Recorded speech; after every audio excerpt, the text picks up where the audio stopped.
Polemik soal dugaan pengharaman wayang sempat ramai diperbincangkan masyarakat dalam beberapa waktu lalu.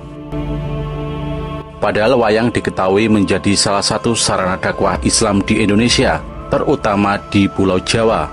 Salah satunya dilakukan oleh anggota Wali Songo, yakni Sunan Muria. Selain wayang, anggota termuda Wali Songo ini diketahui memiliki sejumlah metode dalam mendakwahkan Islam. Sunan Muria mampu mengakulturasi budaya Jawa dan Islam saat berdakwah di daerah sekitar Gunung Muria. Sunan Muria merupakan putra dari Sunan Kalijaga dengan Dewi Saroh. Nama asli Sunan Muria yakni Raden Umar Said, tetapi beberapa riwayat mengatakan bahwa beliau juga sering dipanggil Prawoto. Selain dikenal sebagai anggota Wali Songo termuda, Sunan Muria juga merupakan tokoh penting dalam Kerajaan Demak. Ketika beranjak dewasa, Sunan Muria menikah dengan Dewi Sujina, yang merupakan putri dari Sunan Ngudung atau Raden Usman Haji. Beliau putra dari Sunan Gresik, kakak dari Sunan Ampel. Dari pernikahannya dengan Dewi Sujina, Sunan Muria dikaruniai anak laki-laki bernama Pangen Santri dan Sunan Ngadilangu. Dalam beberapa riwayat, Sunan Muria juga mempersunting Dewi Roroyono yang terkenal dengan kecantikannya. Dewi Roroyono merupakan putri dari Sunan Ngerang, seorang ulama yang terkenal di Juwana yang mempunyai kesaktian sangat tinggi. Sunan Ngerang diceritakan sebagai guru dari Sunan Muria dan Sunan Kudus.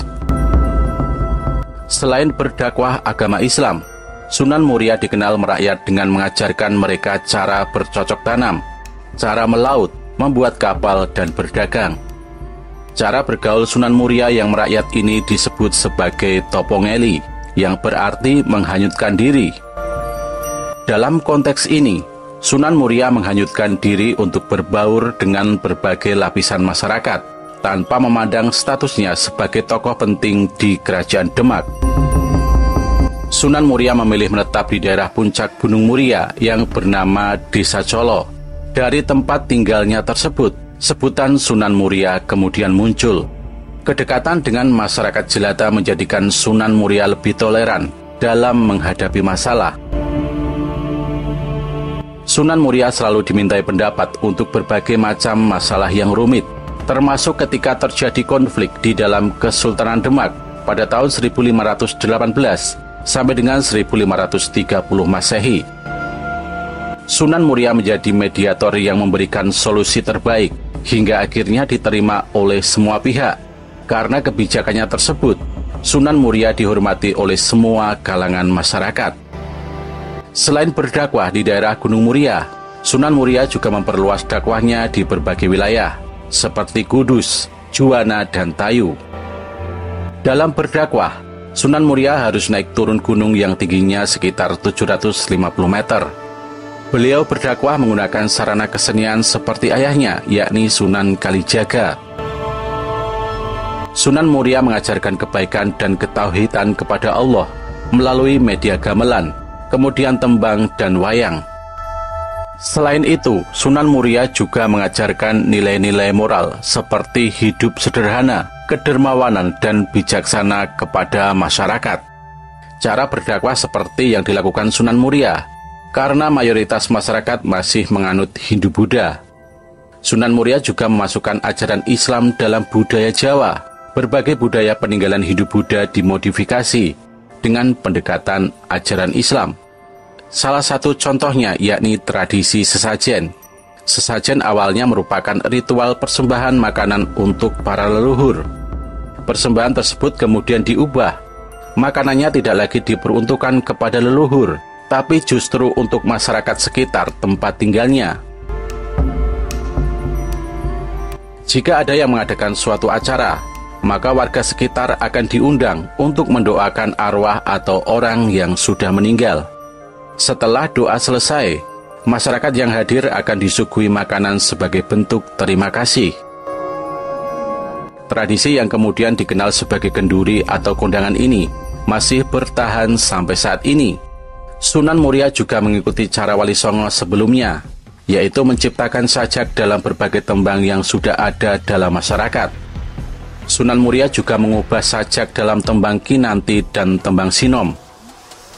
Tembang Kinanti memiliki makna kasih sayang orang tua terhadap anak, sedangkan tembang Sinom berisi petuah untuk para remaja.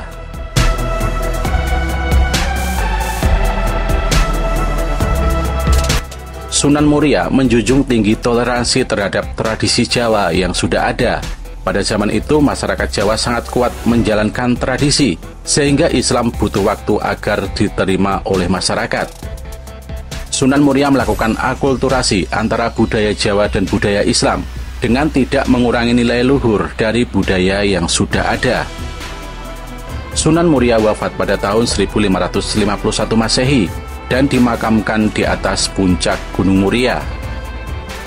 Makam Sunan Muria berada di bagian utara kompleks yang terdapat dalam bangunan cungkup dengan atap sirap 2 tingkat.